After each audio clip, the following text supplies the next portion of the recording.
Hi mga mahal!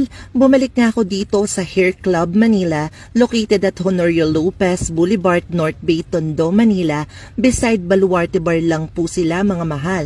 Reopening nga po pala nila for much upgraded and version 2.0 with a great service. Hairstylist talaga ang kinuha nila para sure talaga na babalik ka. Ito nga at pumili na ako ng kulay at sinimula na namin mag hair color na complemented sa skin tone ko. Isa rin sa nagustuhan ko dito kasing gaan ang kamay ng mga hairstylist nila yung ambience ng lugar. Bukod sa nakapag-pamper ka na, marerelax ka pa. Always remember, life is beautiful when you meet the right hairdresser. Available din po pala ang ibang service nila like eyelashes extension and gel polish. Nilagay ko rin po pala sa comment section yung combo package price list nila.